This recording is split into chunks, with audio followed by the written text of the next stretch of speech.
Hey, what's up everyone? Morey Croson here, and today we're going to be breaking down Jim Kelly's throwing motion. We're going to start the video right now. This is the newest edition of the Performance Lab. Reach your individual goals. You don't want to just talk about straight line speed. We also want to talk about your ability to be quick. We break down your video. Let's make you into the quarterback I know you can become.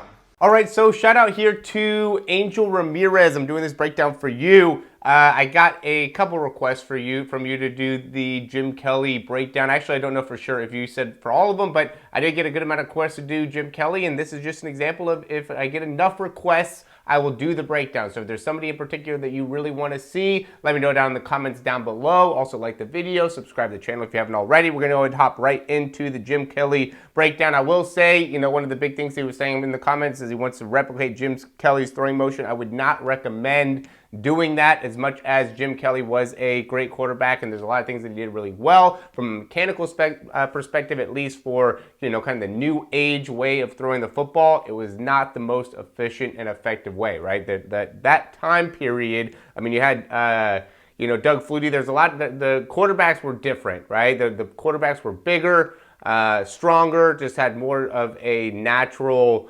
just body strength to them. Where now we're seeing quarterbacks that are, I mean, you obviously still see guys like, Josh Allen that are big and strong and everything like that, but you also have Kyler Murray type of a guy who is, not as big, but still able to throw the ball really well. And a lot of that has to do with how effective and efficient people are with their bodies. And so what we're going to see here is, as it's going, you can see, from the beginning, we've been talking a lot for the past, week or two about being able to keep that weight back on that back leg. So from the beginning of this throw, we can see a lot of forward weight shift immediately. We also see that front shoulder open up a good amount from the beginning of the throw, which is, two things that you're not necessarily wanting to do. That's going to be really adding a lot more into your arm, into your pec, into your shoulder. It's going to take away from the ability to get that great hip and shoulder disassociation, which is what has been proven to really keep elbows and shoulders healthy. And so what we're seeing here is, that front hip, front shoulder open up right away. The arm coming through a little bit late. Okay, but he's able to put a ton into the ball. What makes him, really, really great is, and still be able to have a lot of force on it, is because he has a ton of range of motion here within his low back. I don't know if he ended up having any spine issues, but he's definitely putting a lot of pressure on his low back. And then he comes all the way over a top like a ace pitcher here as he's delivering this throw. He ends up, it's not a bad throw. He's definitely putting a lot on it.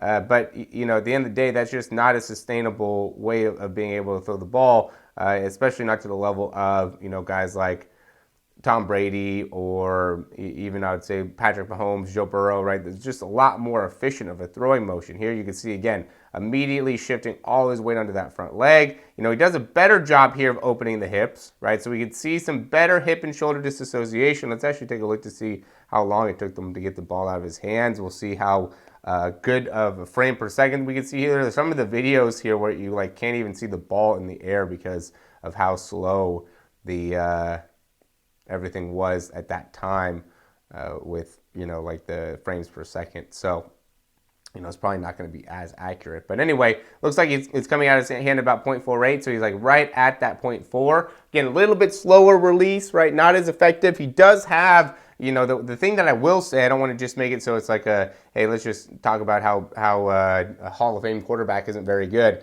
Because he's definitely, he gets his whole body behind it. It's not like he's not creating rotation here, right? But he's doing a great job of getting the ball up over the top. He's doing a great job getting into that wrist position that we always talk about. See how when he loads here, as soon as he gets into this loading position, we can already see that nose of the football turning off to the side. So it just proves that you can get away with a lot more with the lower body, right? I mean, one, if you have the size, you can get away with a lot more with the lower body. But you can also get away with, regardless, if you have the wrist flick, if you have the ability to kind of sync up your arm and the top half, it really gives you the ability to get away with a lot more. And I mean, we could even see that later on here where he has this touchdown to, this one here to Andre Reed. He's getting pressured. He does a great move here to be able to escape the pressure. But then watch this throw. He just steps with his right foot and gets his arm back and just, like there's nothing behind this throw, but he's able to throw it a 20-yard, like accurate, pretty good throw. I mean, that's impressive given the situation, right? Like that is what has made him a Hall of Fame quarterback, is his ability to be able to do that. It's not necessarily his, great fundamentals that he does within the lower body, the great fundamentals that he had within his front arm, right? His great release point or his great finish, like all those things. I would say a lot of the newer age quarterbacks, the guys that have been trained by, quarterback coaches that have had a lot more experience with the higher level of understanding of biomechanics and how the body works and how to be able to keep the shoulders healthy, the elbows healthy, the body healthy, have been able to kind of realize that is just not the most, there's things that can be a little bit more effective there. But at the end of the day, if you don't get your wrist in the right position, if you don't get your hand in the right position, if you don't have a good quality follow through,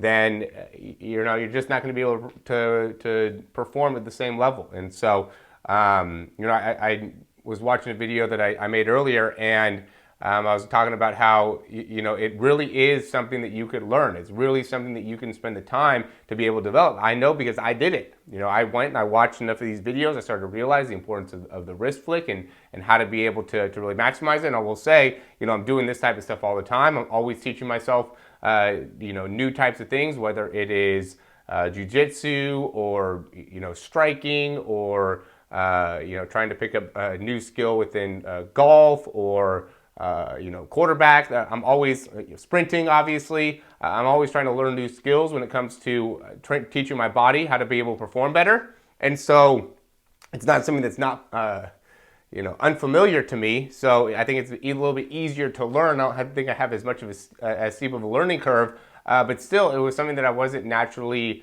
gifted with, but I had to teach myself how to be able to do that. And you really have the same opportunity. That's why I make these videos, is because, I don't want you to get to be in, your 20s or your 30s or, past your prime and then realize and wonder what it could have been if you would have had the coach, if you would have had the information, if you would have been able to be, guided earlier. And so that's why I make these videos, to be able to help you guys out, make it so you have a better understanding of what's important. How do you build it? How do you be able to make the changes, and hopefully that ends up being beneficial for you. But as always, guys, thanks for watching. If you like the information, click the thumbs up, subscribe to the channel. We got the Jim Kelly breakdown here. Again, if you guys want to recommend anybody else, let me know. I did Brock Purdy. I know I got a couple recommendations to do some more stuff there. But I think that I will want to do some other quarterbacks before we go back to, or before we do another Brock Purdy one. So let me know in the comments down below. Thanks for watching. Check out the description for our throw program, 3-month throw program. We have a monthly throw program. We just added that onto the website as well. So there's a ton of great options there. Go ahead and check the description down below in order to find out more. Again, thanks for watching. We'll talk to you soon.